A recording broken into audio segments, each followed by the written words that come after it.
Nós estamos chegando ao fim da nossa série Recriados, a série mais longa da nossa igreja até hoje. Essa é a 12ª mensagem e domingo que vem nós encerramos. Lembrando que daqui a 2 semanas temos Páscoa, teremos celebração de Páscoa muito especial, dia 5 de abril aqui na nossa igreja.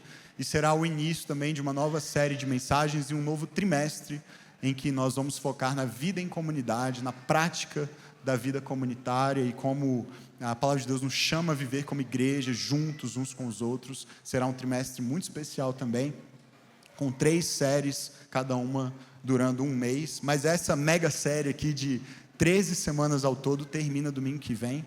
E quanta coisa a gente já viu, né, ao longo dessas últimas semanas. Eu quero te encorajar, se você não acompanhou essa série toda, a ir lá no YouTube, no podcast da igreja, assistir, ouvir, refletir, porque a gente está construindo em cima daquilo que já foi compartilhado anteriormente. Então tem muita informação que não dá tempo de recapitular cada semana, mas de forma muito sintética nós temos visto que a identidade humana não é construída a partir do próprio eu, do próprio self, da própria individualidade, olhando para dentro de si, dos seus próprios desejos, sentimentos, vontades.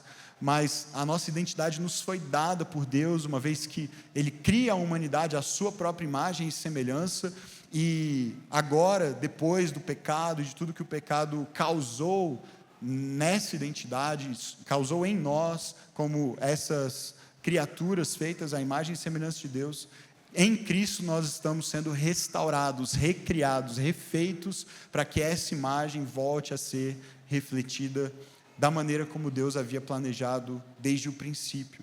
E à medida que trilhamos então o caminho de Jesus juntos, em comunidade, nós estamos vivendo esse processo de formação espiritual, de recriação, de restauração dessa identidade que nos foi dada por Deus.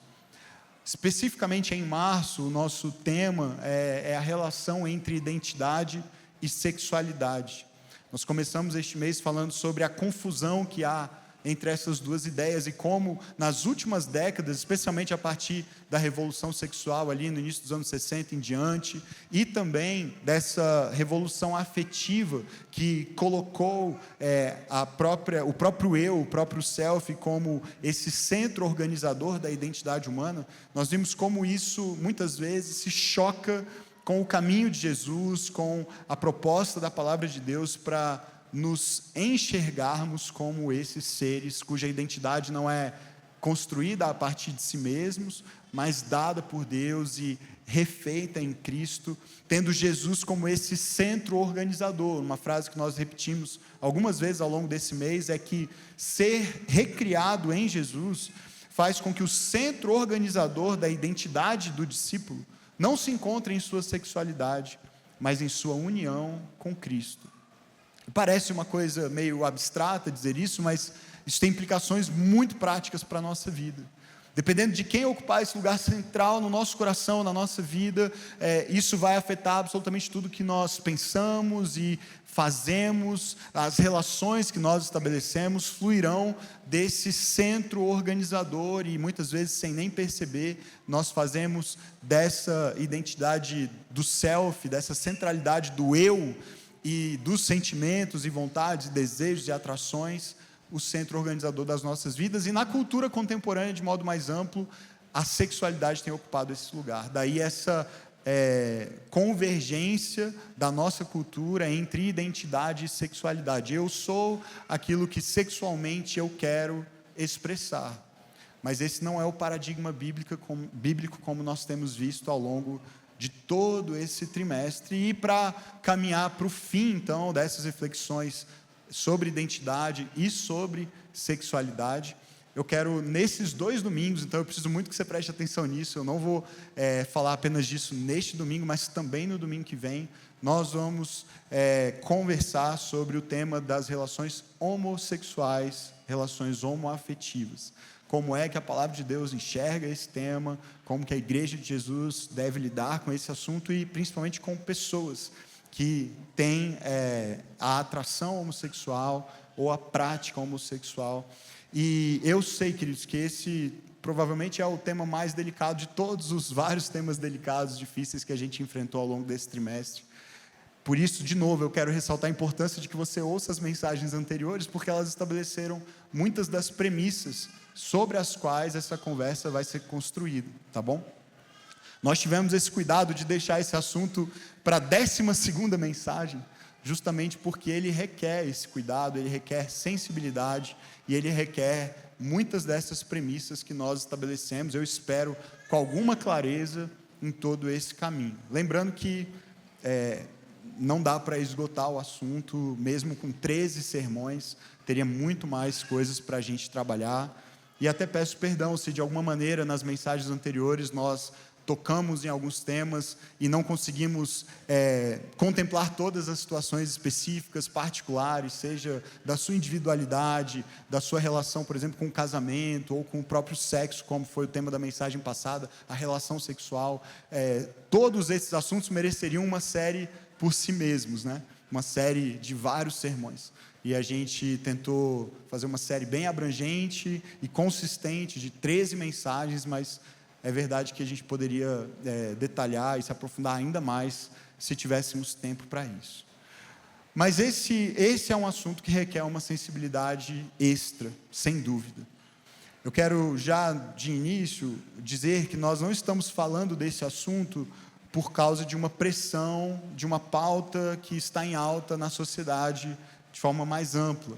Nós não enxergamos esse tema como uma pauta ideológica principalmente, mas como um assunto teológico. Nós temos a consciência também de que mais do que simplesmente ser um tema teológico importante, nós estamos tratando de vidas reais, de pessoas reais. O que nós fazemos aqui, especialmente fora do domingo na igreja, né? É bem comum o pessoal perguntar se além de ser pastor a gente trabalha, né? Pastor, além de ser pastor, você também trabalha? Você faz alguma coisa? Porque eu sei que domingo você está lá na igreja, mas né, o que você passa o resto da semana fazendo? A gente trabalha um pouquinho durante a semana, e eu diria que o nosso trabalho mais complexo e difícil, desafiador, com certeza não é no domingo, embora seja um desafio também estar aqui, mas é durante a semana lidando com as situações reais e corriqueiras e cotidianas e extremamente complexas da vida de tantas pessoas, de tantos membros, de tantos grupos de pessoas que fazem parte da vida da igreja. Então nós temos que dizer essa consciência, ok? Nós não estamos falando aqui de uma posição de distanciamento dos desafios reais e corriqueiros que cada pessoa enfrenta. Pessoas com quem nós já tivemos contato ou ainda teremos em conversas muitas vezes dificílimas. De vez em quando a gente está diante de um adolescente ou de um jovem, por exemplo, que nunca contou aos pais, e talvez a ninguém, e vai contar para aquele pastor pela primeira vez, que sente uma atração não pelo sexo oposto, mas por pessoas do mesmo sexo. Isso é bem comum.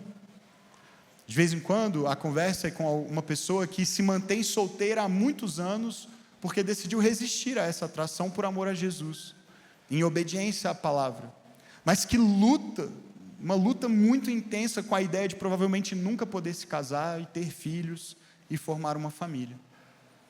De vez em quando a conversa é com um estudante universitário que está pressionado por todos os lados para normalizar, embora seja cristão, talvez crescido na igreja, é pressionado diariamente por colegas e amigos e professores para normalizar alguns comportamentos e configurações familiares que ele foi ensinado pelos seus pais e pela igreja a desaprovar, mas que ninguém nunca parou para explicar o porquê ele deveria desaprovar. De vez em quando a conversa é com um profissional que no seu trabalho convive com um casal homossexual e olhando para a vida deles os considera mais íntegros e coerentes na sua própria ética, na sua própria espiritualidade do que muitos cristãos que ele conhece e que desaprovam aquele comportamento. E aí ele talvez seja convidado para comparecer para uma festa de casamento desses colegas. E ele não sabe se ele deve celebrar isso ou não, se ele deve comparecer ou não, se ele deve celebrar o fato de que esse casal, por exemplo, adotou um filho, uma criança. Às vezes a conversa é com um pai ou uma mãe que não consegue amar e acolher um filho ou uma filha que se assumiu gay. E lida com culpa e vergonha todos os dias perguntando onde foi que eu errei. E o que eu posso fazer para mudar essa realidade? Às vezes a conversa é com um jovem que vive conflitos interiores com a sua sexualidade e que está em busca de construir uma identidade a partir do seu self. E que na internet, e talvez no consultório de um psicólogo, no Instagram, no YouTube, vê muitos pastores e teólogos argumentando que a Bíblia precisa ser atualizada e que, se ele simplesmente continuar interpretando literalmente a Escritura, não apenas questões nessa área da sexualidade que não deveriam mais ser vistas como um problema, continuarão a ser vistas como um problema, mas que interpretações literais da Escritura no passado já foram usadas também, não apenas para condenar os homossexuais, mas para apoiar escravidão, racismo, misoginia e outros comportamentos que todos nós provavelmente concordaríamos, eu espero que concordássemos, como inaceitáveis no mundo moderno. E isso é só para citar alguns dos exemplos dos casos reais com os quais nós lidamos cotidianamente no meio da igreja e do ministério pastoral. E o que eu espero, queridos, com isso, que você perceba, é que se a sua tendência ao ouvir sobre esse assunto, ou falar sobre esse assunto, é simplificá-lo, e tratar como uma coisa muito tranquila e óbvia, e que as pessoas simplesmente deveriam se submeter e pronto, talvez você precise rever isso, porque está longe de ser simples, está longe de ser um assunto qualquer. E desde agora, mesmo antes de entrar propriamente no assunto, o que eu quero afirmar é o seguinte, especialmente para você que luta com esse tema e tem dúvidas sinceras sobre esse tema, seja pela sua experiência pessoal, seja pela experiência pessoal de pessoas à sua volta que você ama e com as quais você se importa. Você não está numa comunidade que tem medo das suas dúvidas sinceras. Você não está numa igreja que tem medo de ouvir as suas perguntas. Nós não temos medo de ouvir as suas dúvidas. Nós não temos medo de escutá-las. Nós não temos medo de ter essas conversas. Ao contrário, embora difíceis, elas trazem para nós alegria quando são expostas, quando a conversa acontece, quando alguém se senta diante de nós de forma vulnerável para conversar sobre esses temas. Nós nos alegramos.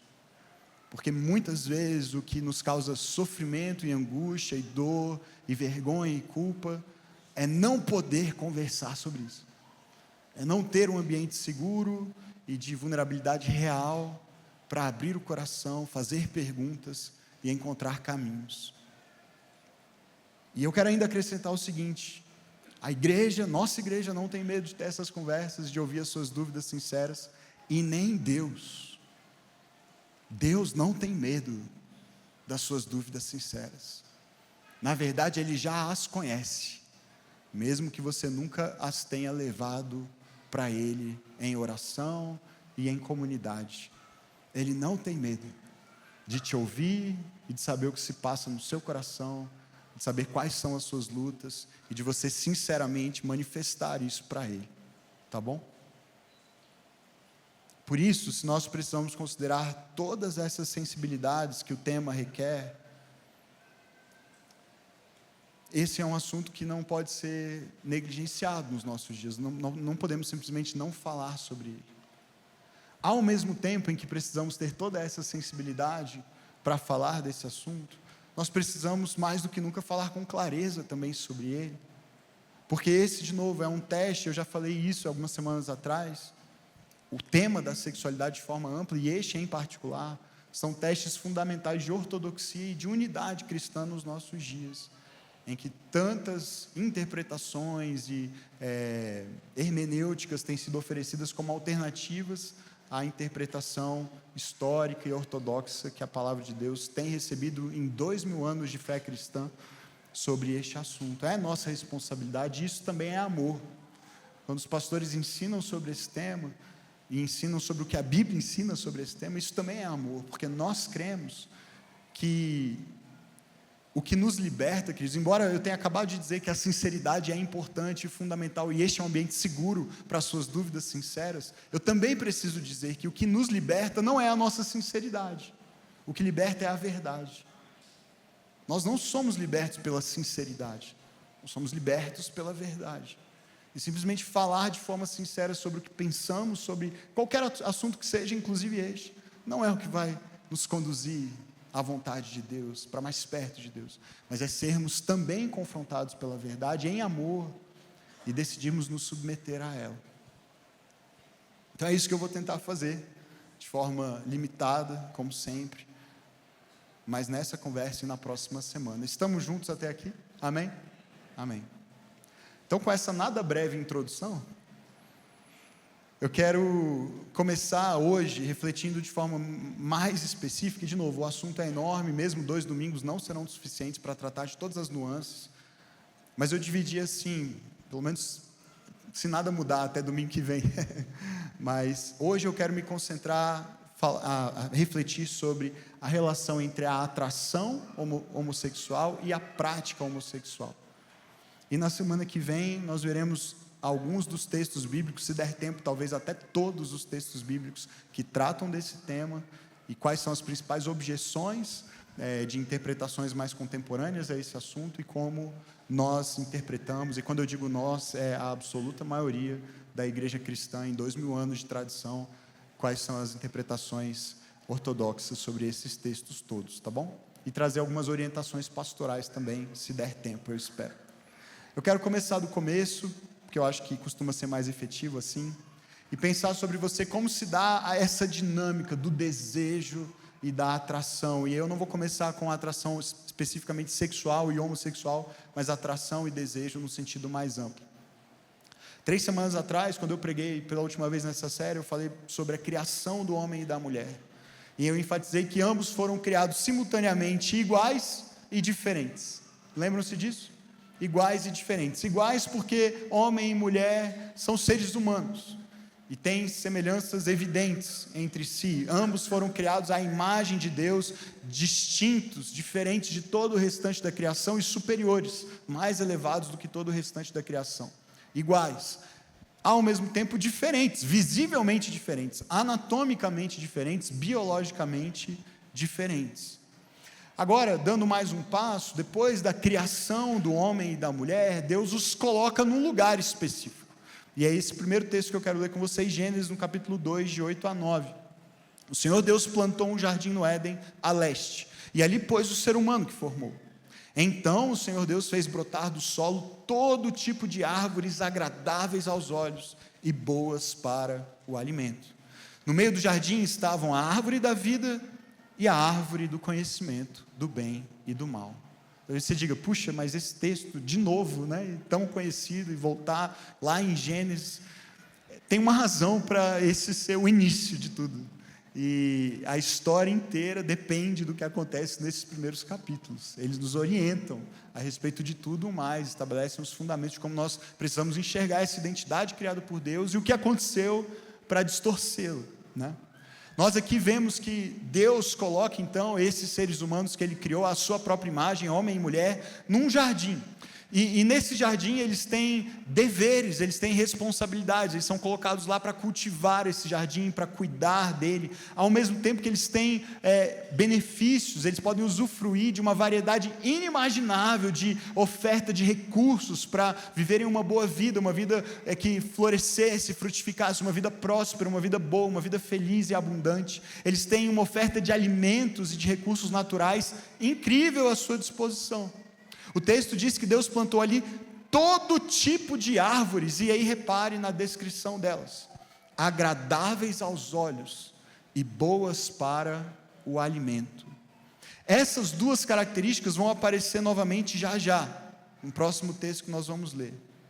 A palavra agradáveis aqui, que descreve essas árvores que Deus plantou no jardim, tem o sentido de desejáveis, árvores desejáveis aos olhos, ou seja, o fruto delas, o que elas produzem, é um fruto que dá vontade de comer, dá vontade de colher para se alimentar, é desejável. Uma vez que você olha, você tem vontade de tomar para si e se alimentar dele. Ele é bom para o alimento também, agradável aos olhos, bom para o alimento. A palavra no original, portanto, para agradáveis, traduzida aqui pela NVI como agradáveis, é uma palavra que significa também desejáveis, traz essa ideia de um desejo, algo que apela para um desejo. E veja, isso aqui é antes da queda, certo? Então, perceba que existe desejo bom.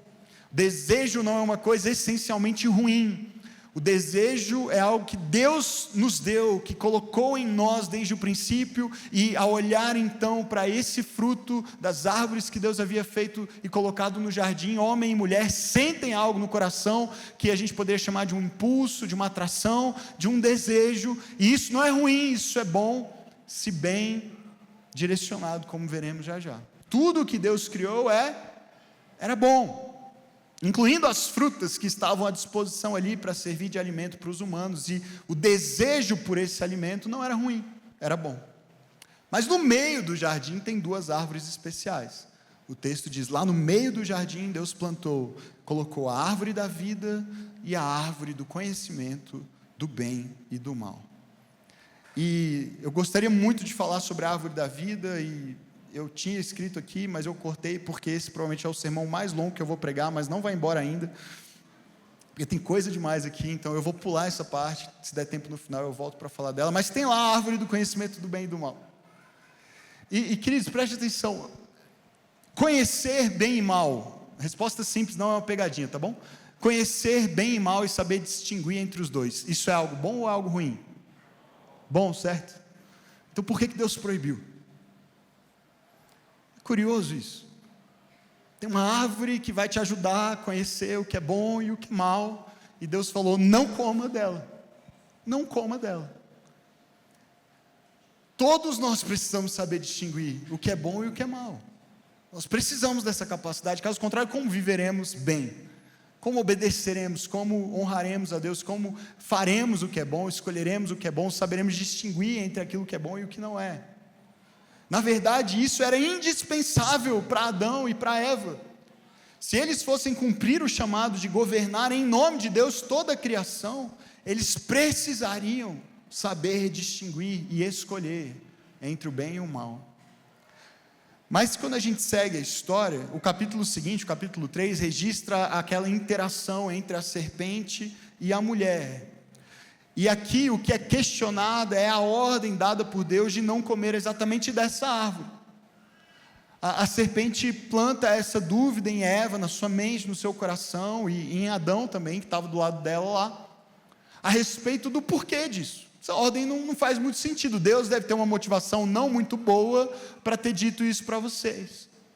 Lá no capítulo 3, então, depois dessa conversa e dessa dúvida que a serpente lança, parece que Deus agiu de forma mesquinha e egoísta, querendo impedir que vocês se tornem como Ele.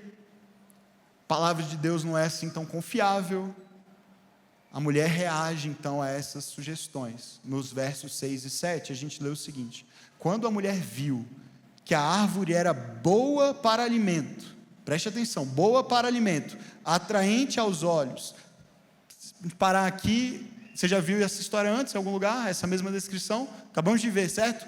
O que era bom para alimento e atraente aos olhos, desejável aos olhos? Absolutamente todas as outras árvores, também. Certo? Todas as outras eram assim. Todas as árvores que Deus plantou eram boas para alimento, atraente ou desejável aos olhos.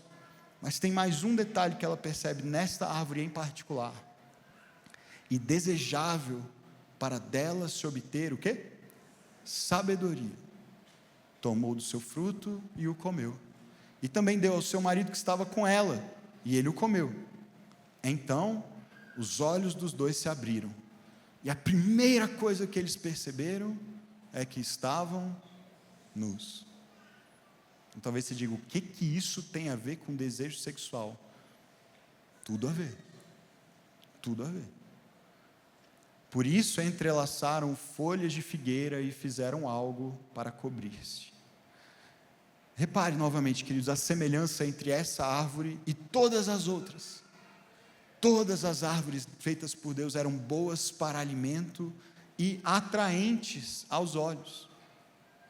E na verdade, essa árvore aqui, A palavra, você reparou que é traduzida diferente? A gente leu lá, as outras árvores eram boas para alimento e desejáveis aos olhos. Aqui, nesse versículo, está diferente. Eram boas para alimento, atraentes aos olhos, ao invés de desejáveis no português. E aí o desejável é usado para descrever a característica diferente dessa árvore. Desejável para dela se obter sabedoria. É porque no hebraico são duas palavras diferentes. A palavra que a NVI escolheu para traduzir como atraente tem a ver com esse desejo que pode ser bom ou ruim, pode ser neutro, mas é um desejo que pode ser legítimo. Uma árvore atraente ou desejável aos olhos, eu quero comer desse fruto, e isso não é necessariamente algo ruim.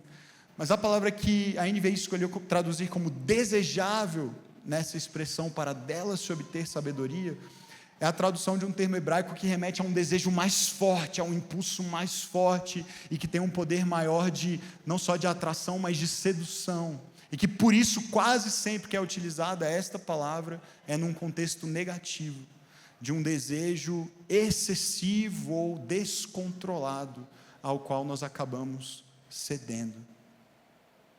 E então a mulher se vê aqui diante de uma situação nova, diferente. Ela sente esse impulso ainda mais forte, maior do que o de comer das outras árvores, em relação a esta árvore, porque ela é desejável para dar sabedoria, para dar essa capacidade, que em si, concordamos, é boa, distinguir bem e mal, mas de um jeito diferente. Porque será que Deus não desejava mesmo que homem e mulher adquirissem sabedoria? É claro que Ele desejava. Tem um livro inteiro na Bíblia chamado Provérbios, que é basicamente para nos ensinar a nos tornarmos pessoas o quê? Sábias. A Bíblia inteira é uma literatura de sabedoria, a sabedoria de Deus. Jesus é chamado de sabedoria de Deus. Não faz nenhum sentido que Deus não queira que nós sejamos sábios.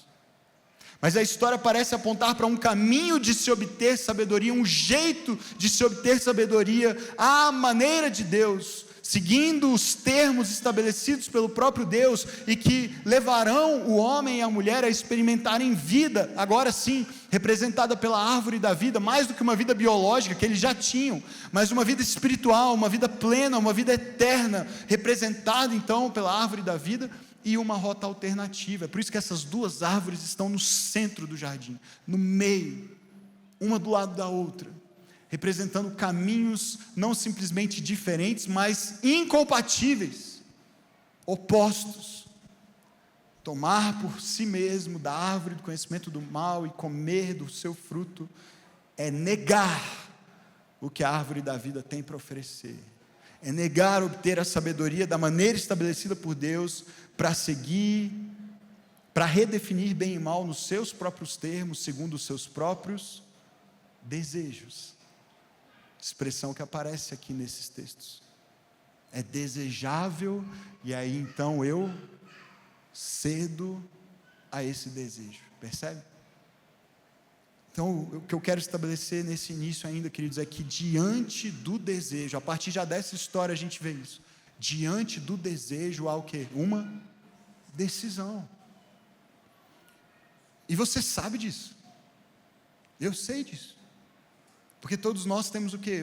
Uma série de desejos, e o tempo inteiro nós temos que decidir o que faremos com eles, é ou não é verdade? O tempo inteiro nós tomamos decisões sobre o que faremos com cada um dos desejos que temos, dos desejos que sentimos, sejam eles quais forem. E a decisão que o homem e a mulher tomaram foi a de assentir a esse desejo, foi de corresponder a ele, de agir a partir dele. Desejável para obter sabedoria, e então eles vão e tomam do fruto e comem do fruto.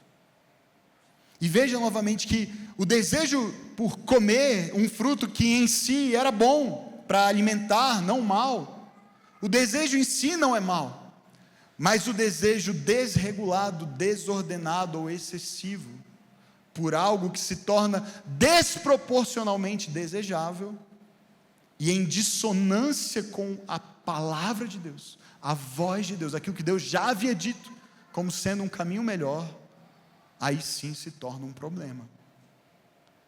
A primeira coisa que homem e mulher notam, então, depois de comer do fruto, é que eles estão nus. É a primeira vez que eles estão nus? Não, eles sempre estiveram nus, aparentemente, né? A história aponta para isso. Mas o que não era um problema agora é. É curioso? Isso não era um problema. Não havia vergonha, não havia constrangimento. Mas agora eles sentem vergonha. Vergonha dos seus próprios corpos. A história parece apontar para o fato de que a primeira coisa que eles notam ao olharem um para o outro é que eles são o quê? Diferentes. Eles são diferentes. E o que essa diferença pode gerar? Porque veja, agora que eles decidiram definir bem e mal por conta própria, e se a definição dela sobre o que é bom e mal for diferente da minha? E se a gente não concordar a respeito do que é bom e do que é mal? E se ao olhar para mim, ela já não me achar tão bom assim? E se ele ao olhar para mim, já não me achar tão boa assim? E isso causa vergonha e medo, insegurança, vontade de se cobrir, de se proteger, de se esconder. E se ele me rejeitar? E se ela não me desejar e me aceitar como eu sou? O que fazer diante da realidade desses corpos diferentes e de uma... Porque a diferença não havia sido um problema até agora, certo? Eles sempre foram diferentes um do outro.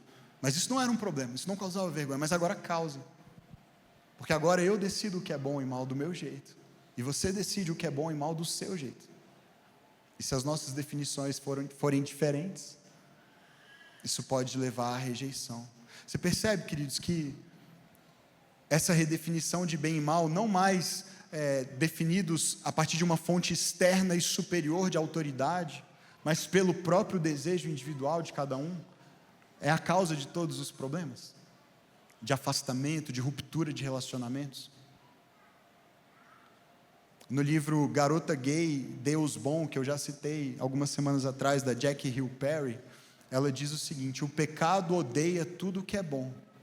E quando Adão e Eva decidiram habitar no pecado, algo interessante aconteceu. Eles comeram o fruto e pecaram contra Deus. Seus olhos se abriram e a primeira coisa que eles notaram foram seus corpos. O que antes era belo, agora era objeto de vergonha, lembrando-os de seu relacionamento quebrado com quem? Com o próprio Deus e de um com o outro. Vergonha pela ruptura relacional, por uma diferença não física, biológica, anatômica, porque isso não causava vergonha até aquele momento, mas pelo medo de a definição de bem e mal ser diferente um do outro. Ela usa um termo aqui que eu considero muito apropriado. Eles decidiram não simplesmente pecar, mas habitar no pecado. Habitar no pecado. É uma via alternativa, é um caminho incompatível, é uma escolha de viver de uma outra maneira, comendo por conta própria da árvore do conhecimento do mal, em detrimento de se alimentar da árvore da vida. É assentir ao desejo e então pecar, percebe?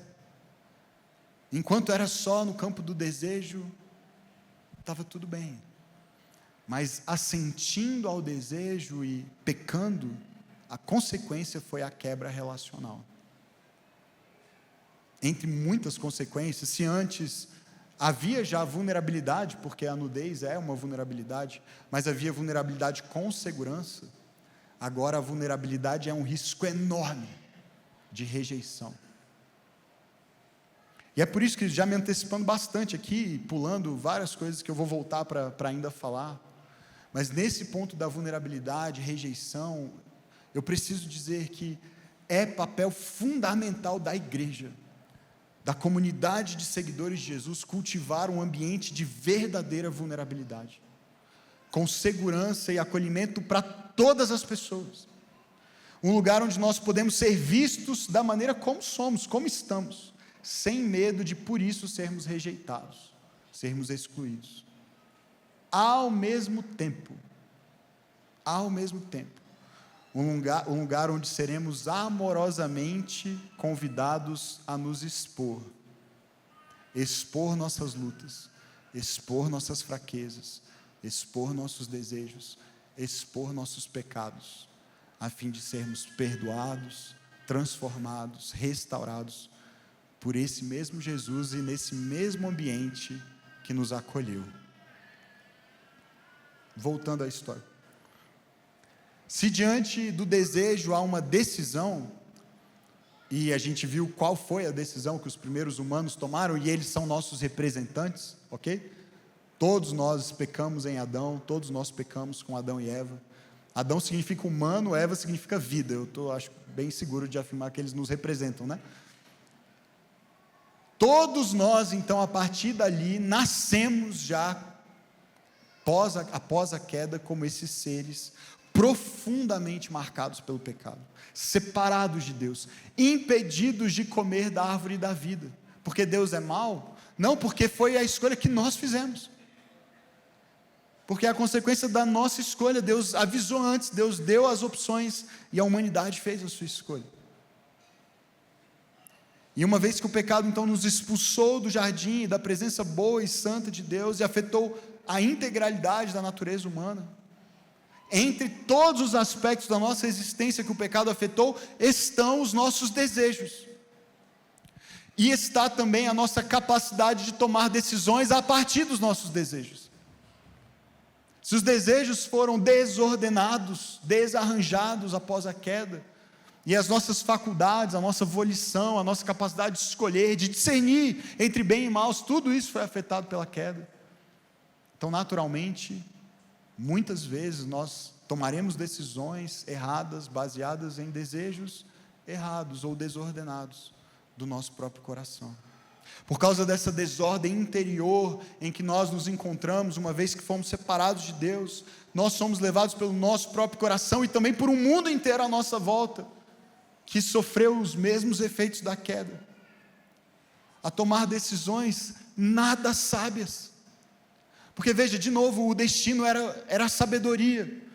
O que homem e mulher almejavam ao comer daquele fruto era sabedoria, mas eles decidiram buscar isso sem Deus, à parte de Deus, longe de Deus, definindo por si mesmos o que é bom e o que é mal. E a consequência lógica e inevitável disso, dessa escolha, é tomarmos decisões que não são sábias aos olhos do Senhor, segundo o que é a sabedoria do próprio Deus. E Ele, por ser o nosso Criador, quer dizer, é Ele quem sabe o que é realmente bom para nós. Ele é quem sabe o que realmente vai nos fazer viver uma vida mais plena e boa, mas nós confiamos mais em nós mesmos do que nele. Nós decidimos buscar a sabedoria à parte do Senhor e da sua palavra, com a expectativa de encontrar satisfação para nós, em nós, assentindo aos desejos interiores, sejam eles quais forem, inclusive, e talvez na nossa cultura especialmente, os desejos sexuais. O sexo se tornou uma oferta de salvação, de libertação. Toda a revolução sexual pregou isso nas últimas décadas, uma libertação de uma repressão que era a causa das doenças emocionais, da infelicidade que muitas pessoas experimentavam. E a gente já viu que essa promessa da revolução sexual é falsa, falhou. Nunca estivemos tão doentes, tão ansiosos, tão confusos sobre quem somos. Mas esse é um ponto importante, queridos, porque é comum ouvirmos, em relação a esse tema específico da homossexualidade, a seguinte questão: foi Deus que me fez assim. E se Ele me fez assim, e eu não posso ser assim, então Deus errou? Não é uma objeção muito comum? E talvez alguns de nós, alguns que estão aqui nessa manhã, já pensaram isso, já se perguntaram isso. Deus me fez assim, eu sempre fui assim. Ele errou ao me criar dessa maneira. Mas a gente precisa entender, queridos, à luz de tudo que eu tenho falado já aqui nessa manhã, é que essa não é uma afirmação tão simples de se fazer e que não requer mais nuance. Por conta da queda, a gente não pode afirmar simplesmente que a condição em que nós nascemos hoje foi a forma como Deus nos criou.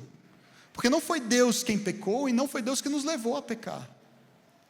Foi Deus que criou Adão e Eva sem pecado, mas todos os seres humanos que vieram depois de Adão e Eva, após Gênesis 3, já nasceram desde a sua concepção em pecado, pecadores, com a sua natureza pecaminosa, à exceção, obviamente, de Jesus.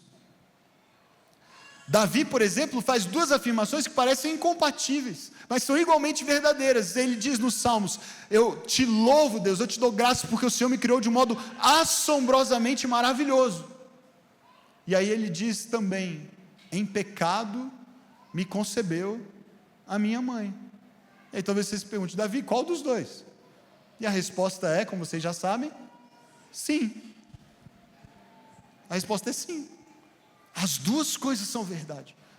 Cada um de nós foi feito de forma assombrosamente maravilhosa por Deus, tecido, entretecido no ventre da sua mãe, fruto de um plano perfeito de Deus, e ao mesmo tempo carrega desde o nascimento o peso e as marcas e os desarranjos e os desajustes em toda a sua integralidade causados pela queda.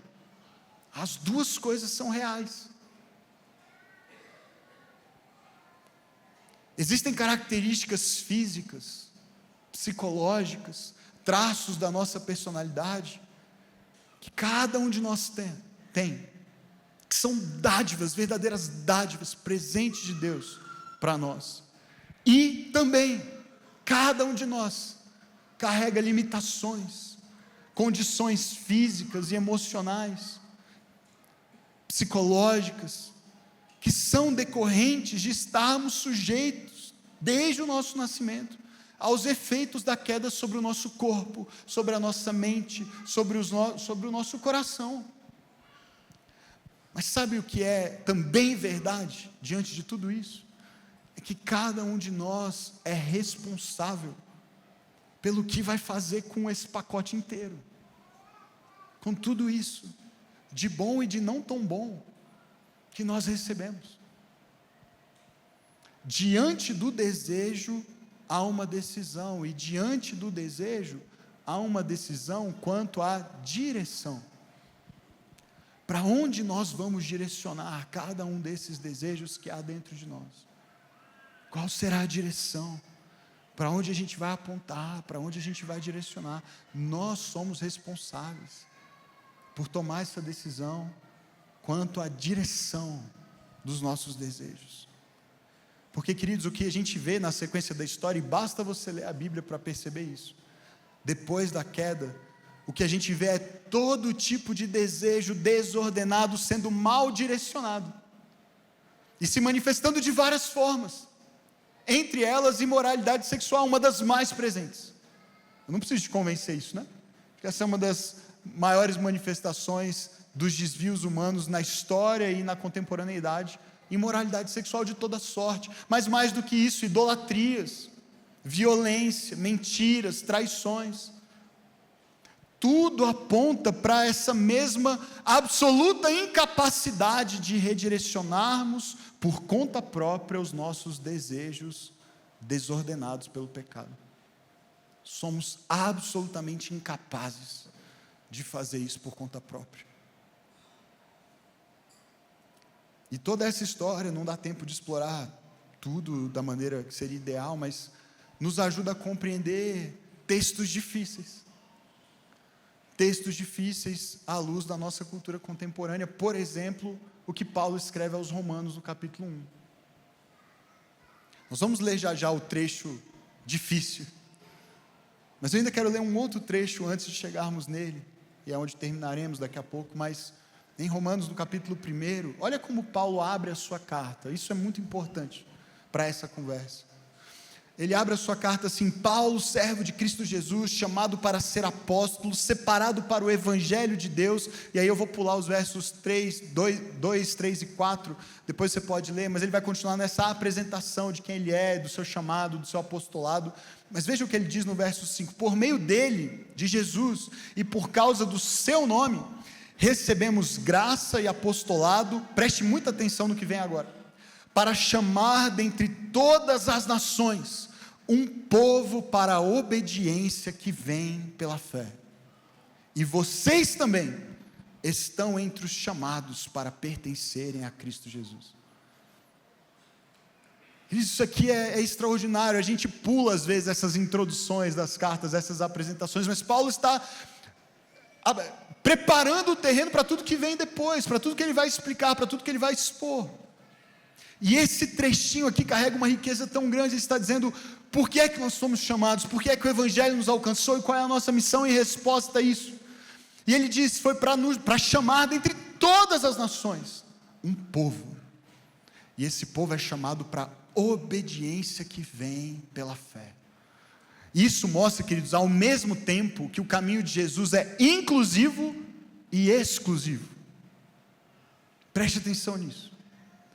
O Evangelho de Jesus nos dá um caminho que é simultaneamente inclusivo, radicalmente inclusivo, e radicalmente exclusivo. Por que é inclusivo? Paulo diz, ele nos chamou, ele nos alcançou, nós recebemos graça e apostolado para chamar dentre todas as nações um povo. Queridos, isso não dá tempo de explorar isso, mas isso é inédito na história da humanidade. Não há nenhuma religião tão inclusiva quanto o cristianismo, nenhuma. Não caia numa conversa da nossa cultura de que o cristianismo é uma religião de brancos ocidentais. Não tem nada mais absurdo que isso. O cristianismo é a religião mais diversa da humanidade na história de todos os tempos. Ao contrário do que se afirma hoje, o cristianismo nasceu no Oriente, entre pessoas de pele e cabelo escuro. Alguns dos seus principais primeiros líderes eram africanos. Agostinho, Orígenes, Tertuliano. É só estudar a história da igreja, é só estudar a história do cristianismo. E o que Paulo está falando aqui é algo inédito. Ele está dizendo de todos os povos, de todas as nações. Esse judeu, Jesus Cristo, que morreu em Jerusalém, ressuscitou ao terceiro dia, é o Salvador e Rei de todas as nações. E Ele oferece salvação a todo o que nele crê, independentemente da sua origem, da sua etnia, do seu passado, dos deuses a quem adorou. Em Jesus, pela fé em Jesus, há salvação para todos os povos, para todas as línguas, para todas as tribos, para todas as nações. O Evangelho é o caminho altamente inclusivo. Boa nova, boa notícia de salvação para todas as nações. Nada se compara a isso, nenhuma alternativa, nenhuma religião tão inclusiva quanto o cristianismo. E, ao mesmo tempo, chamar dentre todas as nações um povo para a obediência que vem pela fé. Um caminho altamente exclusivo. Você é bem-vindo, e uma vez que você venha e coloque a sua fé em Jesus, a sua vida será profundamente transformada, porque você foi chamado para obedecer, você foi chamado para confiar que o caminho que o próprio Jesus oferece é realmente o único caminho que leva à vida. Foi o que ele disse: eu sou o caminho, a verdade e a vida, e não há outro. Ninguém vem ao Pai senão por mim, se não tomar a sua cruz e me seguir, se não obedecer. E queridos, nós precisamos achar uma maneira de acreditar que essas duas coisas são verdadeiras. Nós precisamos achar uma maneira de confiar que as duas coisas são verdadeiras, de que a nossa fé é radicalmente inclusiva e profundamente exclusiva, e sermos honestos quanto a isso. O mesmo Paulo vai nos lembrar que essa nova vida de obediência decorrente da fé inclui e é vivida no nosso corpo. Lá em Gálatas 2:20, um texto tão conhecido, ele afirma isso. E se inclui o nosso corpo e é vivida no corpo, é óbvio, inclui a nossa sexualidade. Daí a Bíblia se importar tanto com a sua sexualidade, com a minha, com sermos puros e santos e castos nessa área. Parar de safadeza, parar de se envolver promiscuamente com as pessoas sem responsabilidade, parar de fazer sexo fora do casamento, parar de normalizar esse tipo de comportamento. Vai muito além da homossexualidade. E é fácil para muitos que não têm essa luta apontarem o dedo para quem tem, como se fosse uma luta pior, como se fosse um pecado maior. Mas o padrão bíblico é de pureza sexual, não de heterossexualidade simplesmente. E é por isso que Paulo diz: eu fui crucificado com Cristo e já não sou eu quem vive, é Cristo que vive em mim. E a vida que agora eu vivo aonde? No Espírito, simplesmente, num outro lugar, numa outra dimensão, fora do meu corpo? Não, a vida que eu vivo neste corpo que eu tenho, com os desejos que esse corpo tem, com as atrações que esse corpo tem, com as lutas, com a enfermidade, com o espinho na carne, com tudo que esse corpo tem, de bom e de ruim. Essa vida, a única vida que eu tenho para viver, eu vivo pela fé no Filho de Deus, que me amou e se entregou por mim. Porque não é mais o self, não é o eu, não sou eu, não são os meus desejos que tem a palavra final, não são as minhas vontades, é Cristo vivendo em mim. Eu morri, e é Ele quem vive agora, não mais eu. E essa radical inclusividade e exclusividade do caminho de Jesus, queridos, a gente precisa lidar com elas.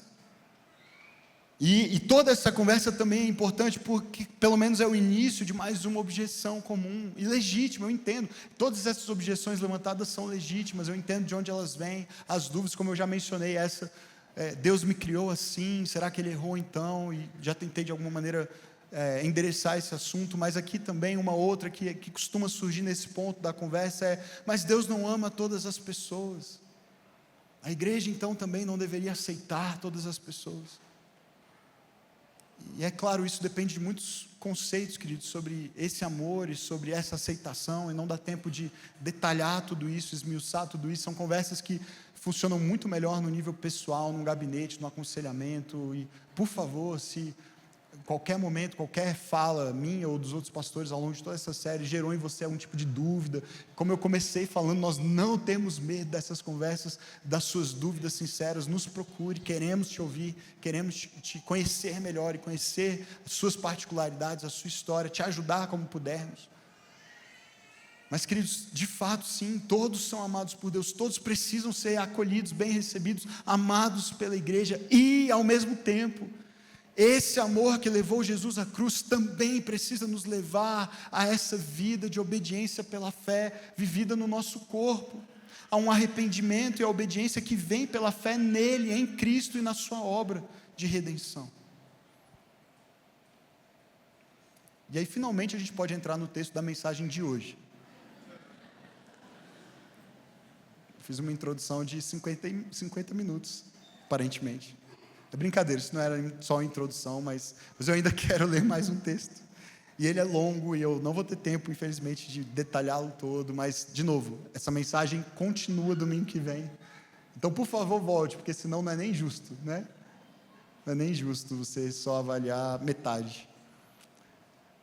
Mas agora eu quero ler, ainda no capítulo 1 de Romanos, do verso 18 ao verso 32, é um dos principais textos quando a gente trata desse tema. E um dos que mais gera, inevitavelmente, incômodo também.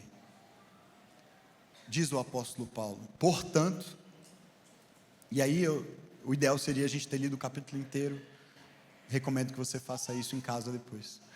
Portanto, a ira de Deus é revelada do céu contra toda impiedade e injustiça dos homens, que suprimem a verdade pela injustiça.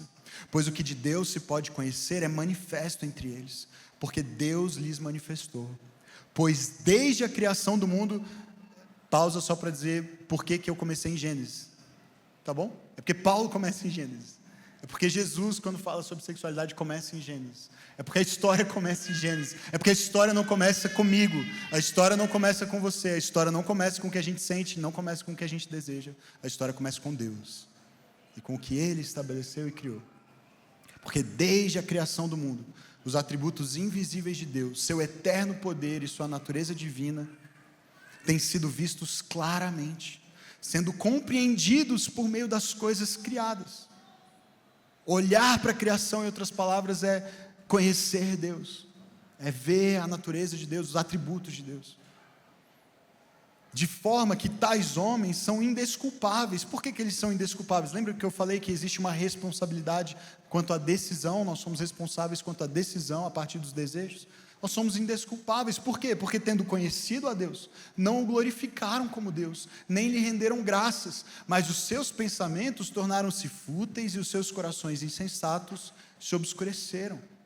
Reparem de novo agora na palavra que vai aparecer, dizendo-se o quê? Buscando sabedoria por conta própria, em seus próprios termos, tornaram-se loucos. Trocaram a glória do Deus imortal por imagens feitas segundo a semelhança do homem mortal, bem como de pássaros, quadrúpedes e répteis. Veja que a primeira distorção é a idolatria. A idolatria é mal direcionar a adoração. É adorar o que foi criado em lugar do Criador.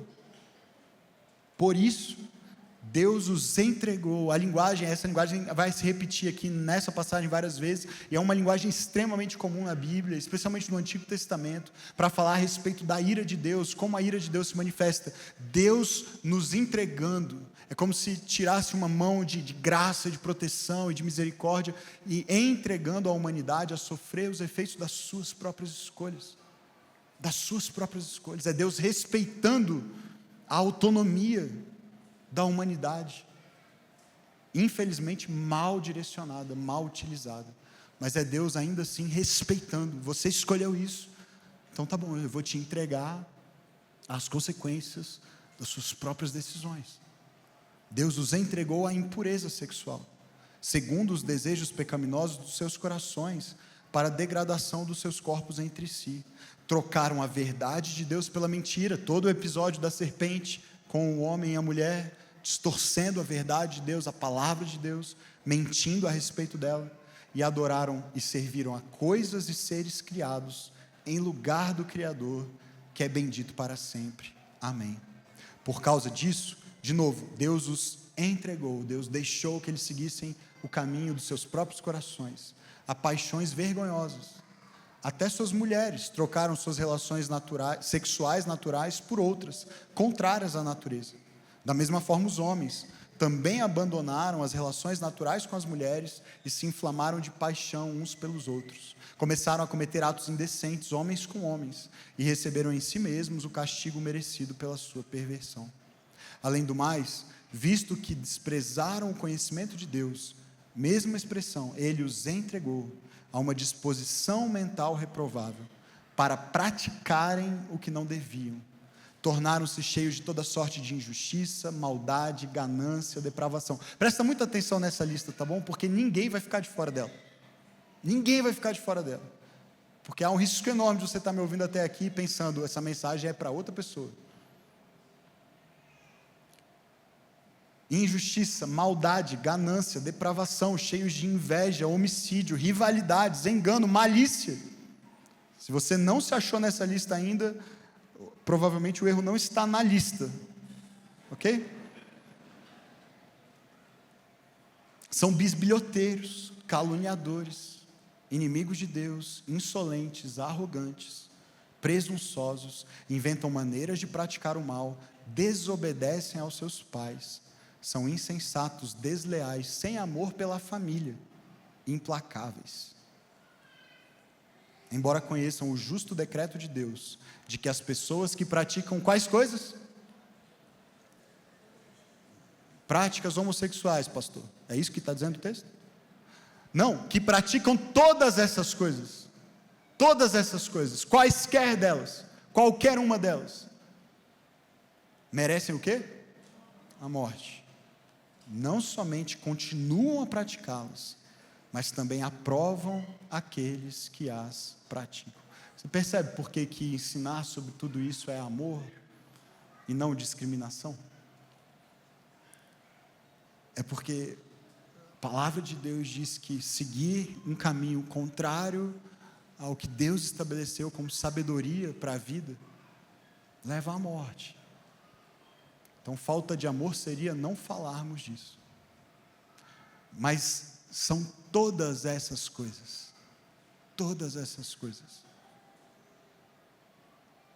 E eu queria ter mais 1 hora, eu não tenho, para detalhar toda essa passagem, mas perceba que, por conta da busca por sabedoria, a parte de Deus, o verso 22 diz, eles começaram a dizer que eram sábios.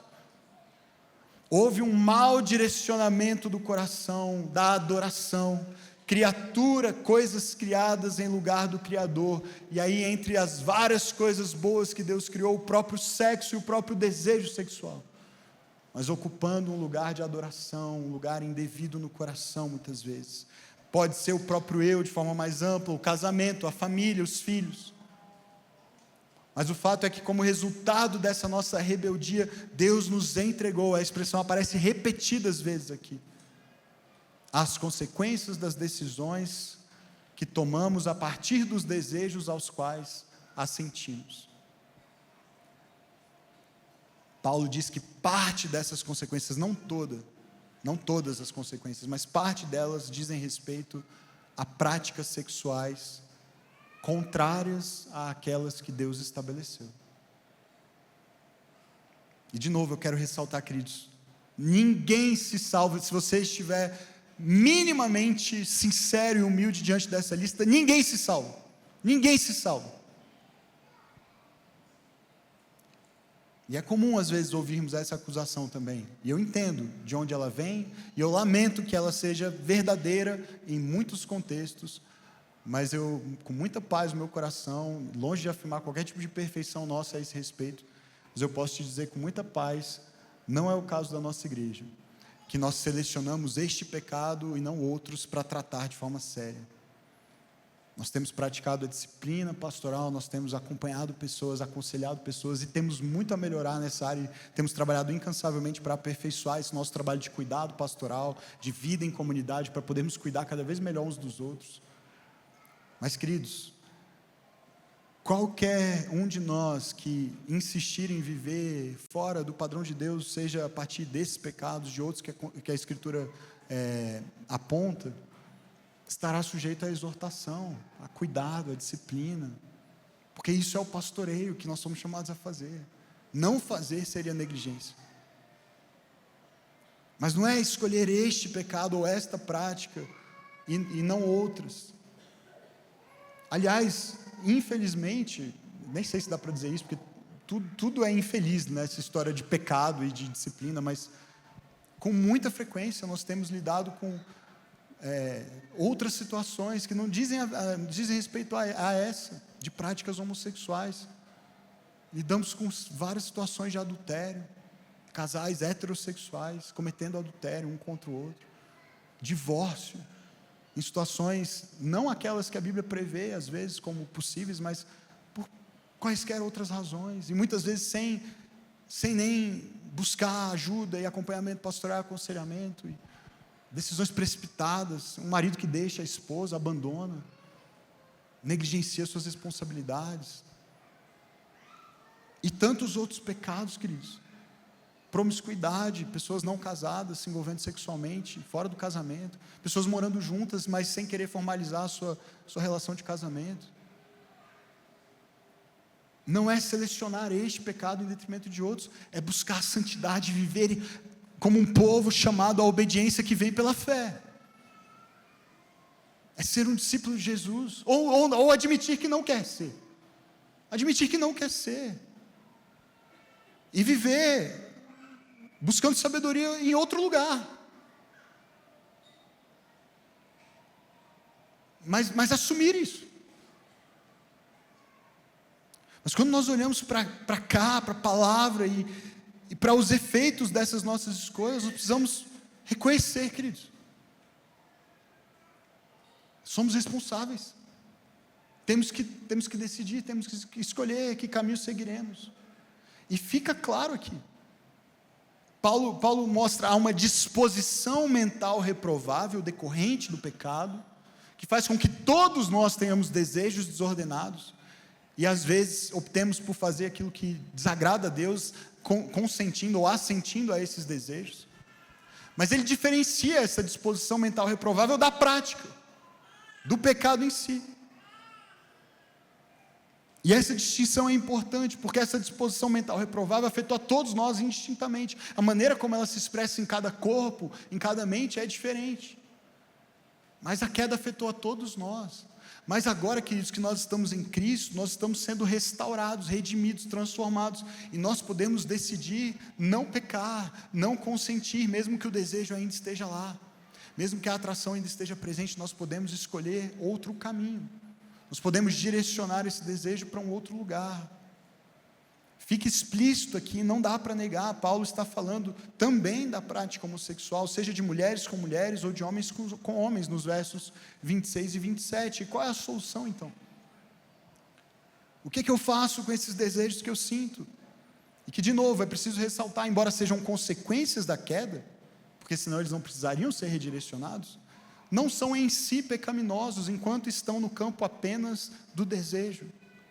Leia depois Mateus 5, quando Jesus fala a respeito de olhar para uma mulher, mas com a intenção, com a cobiça, com o desejo de possuí-la, de se deitar com ela.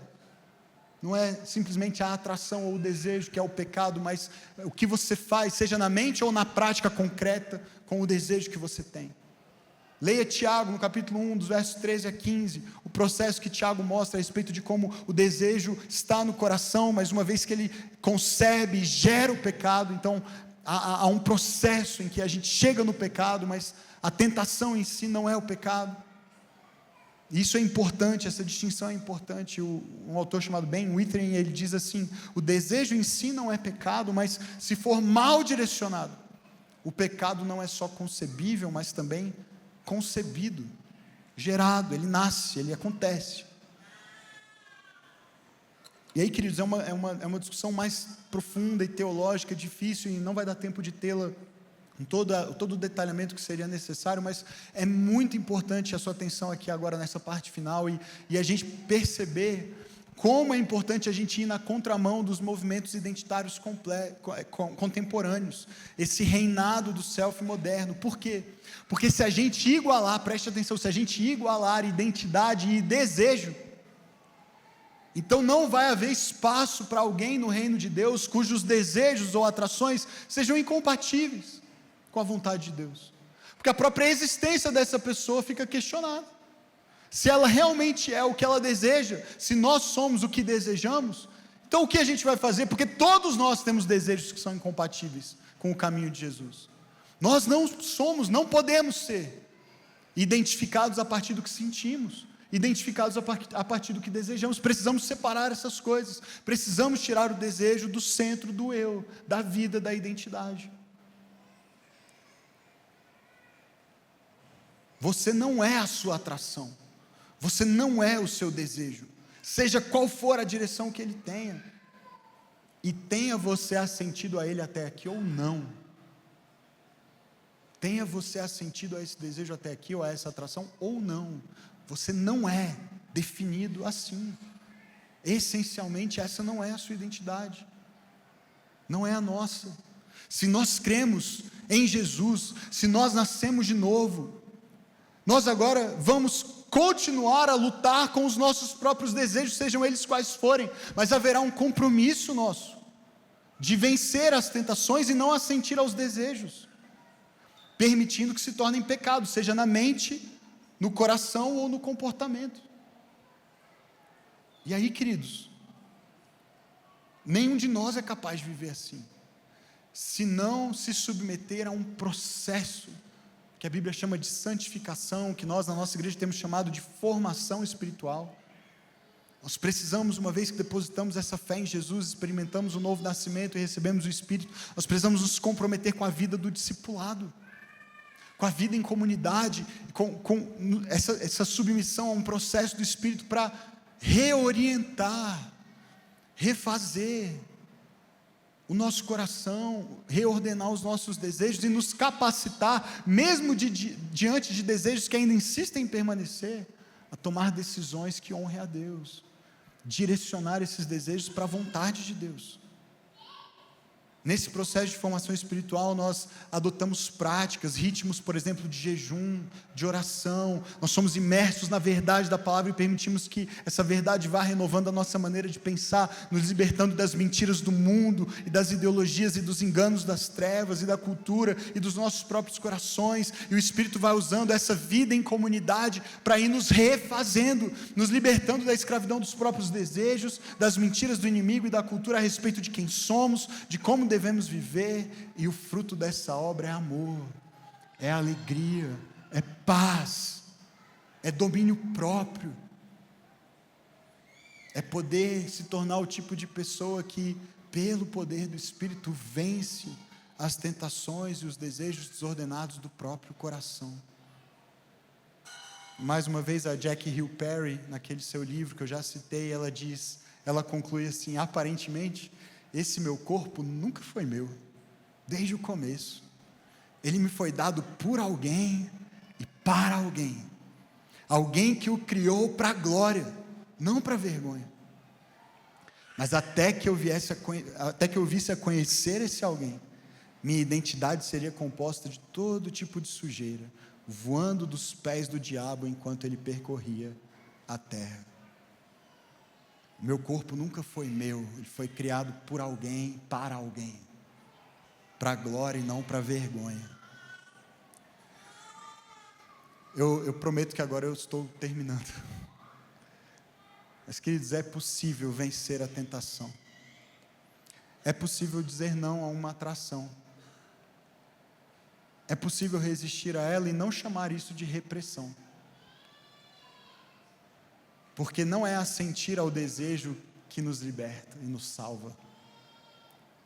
É possível chamar essa jornada difícil de obediência que vem pela fé. Fé no Jesus que, a nossa semelhança, também foi tentado, mas não pecou. Que direcionou seus desejos a Deus e experimentou satisfação verdadeira, mesmo diante das consequências da sua obediência, morte e morte de cruz. Que tomou o nosso lugar e nos deu da sua própria vida, a fim de que seja Ele em nós, seja o seu Espírito em nós, seja a sua vida em nós, vivida neste nosso corpo. É possível, se perseverarmos, não na heterossexualidade, mas na fidelidade a esse Jesus, confiar que um dia o nosso corpo ressurreto comerá da árvore certa. Um dia o nosso corpo ressurreto comerá da árvore da vida. E ele será livre de todos os desejos e atrações desordenados que carregou ao longo do seu tempo nessa terra. E esse corpo estará eternamente satisfeito, comendo do banquete, da mesa, do casamento do Cordeiro com a sua noiva.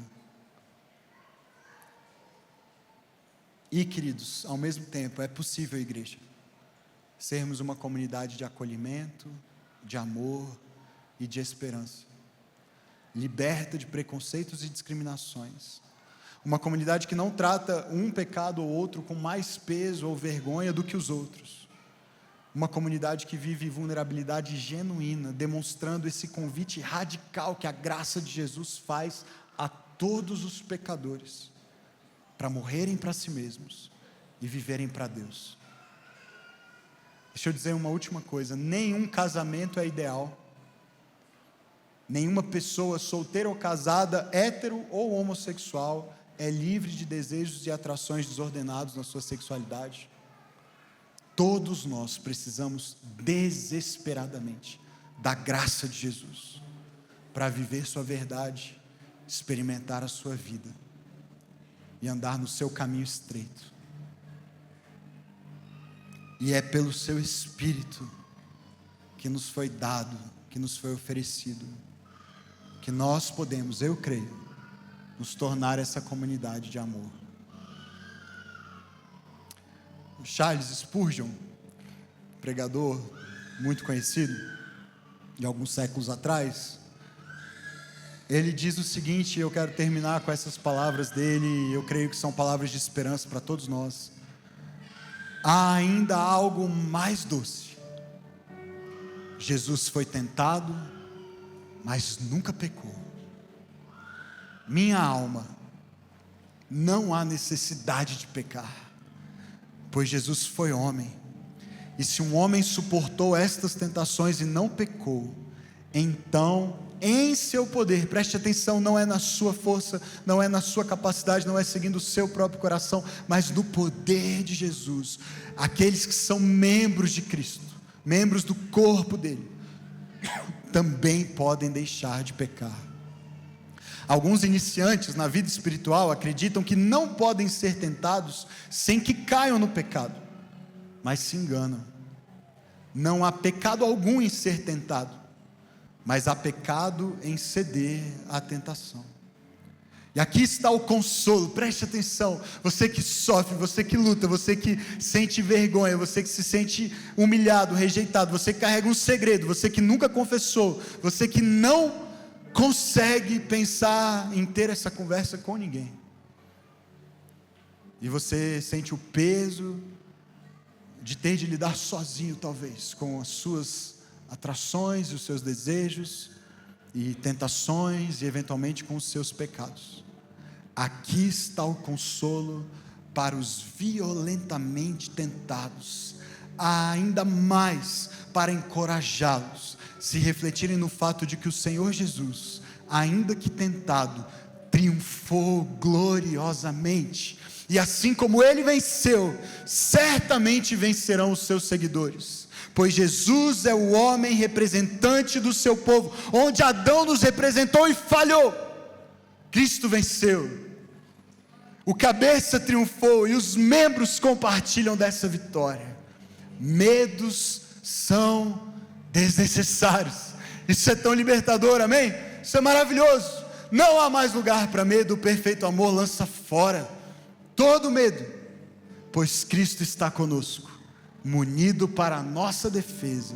Nosso lugar de segurança é o colo do Salvador, amém? Aleluia, ele venceu, essa vitória é minha, e essa vitória é sua, em nome de Jesus. Apegue-se a ele, corra para os braços dele, confie na sua palavra, creia nos seus bons propósitos, descanse não na sua capacidade, mas no triunfo da cruz e da tumba vazia. Feche seus olhos, vamos orar.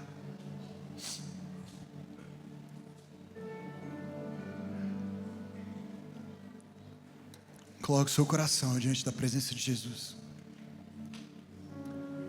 com tudo que há nele, de bom, de ruim, tudo que é conhecido por outras pessoas, tudo que é secreto, tudo que você fez de tudo até hoje para esconder. Os olhos do Senhor estão sobre o seu povo, olhos de amor, de graça, de perdão, de restauração. Deus amado, nós nos aproximamos do teu trono de graça nessa manhã. A tua palavra diz que é onde encontramos misericórdia para o momento da necessidade.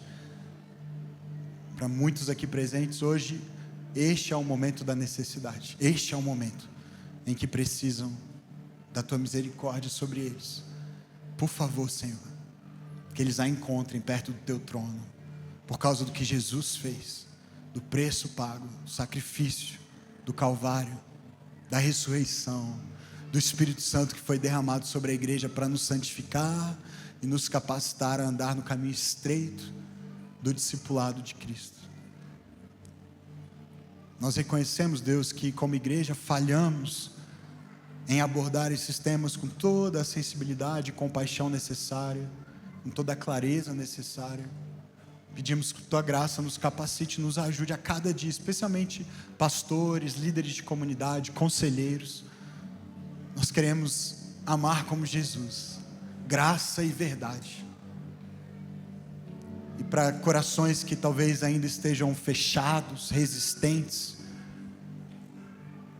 que não conseguem enxergar ainda um caminho bom de vida, se decidirem obedecer ao que ouviram, ao que têm ouvido ao longo de todo esse tempo, por favor, que o teu Espírito, com o coração manso e humilde de Jesus, alcance seus corações também, com essa mesma mansidão, com essa mesma gentileza, com esse mesmo abraço. Tua palavra diz que é a tua bondade que leva ao arrependimento. Que essa bondade seja derramada sobre cada coração nessa manhã, levando às mudanças e decisões necessárias para cada um de nós. Que ninguém aqui nessa manhã saia imaginando, supondo que essa mensagem foi para outra pessoa. Que o Senhor nos ensine a viver como o Senhor nos chamou, na obediência que vem pela fé. E glorifica o teu nome no meio da tua igreja, em nome de Jesus. Amém. Amém. Queridos, nós temos uma prática para essa semana e eu quero te convidar a jejuar essa semana. Uma das principais práticas do caminho de Jesus para vencermos as lutas e tentações com os nossos próprios desejos, sejam eles de qual natureza forem, é o jejum. Então separe um tempo de jejum essa semana e ao fazer isso, ore.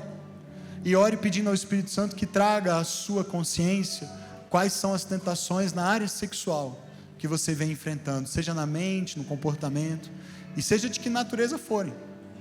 Talvez você seja casado. Até onde me consta, os casados lutam com tentações na área da sexualidade. Talvez você seja solteiro. Independentemente da direção desses desejos e tentações, peça ao Espírito para trazer à tona e peça a Ele para te dar livramento. Jesus nos ensinou a orar uma coisa todos os dias. Assim como a gente pede pelo pão de cada dia, Ele nos ensinou: não nos deixes cair nas tentações. E é uma oração que eu e você precisamos fazer sempre. Amém? Fique de pé, vamos cantar uma última música.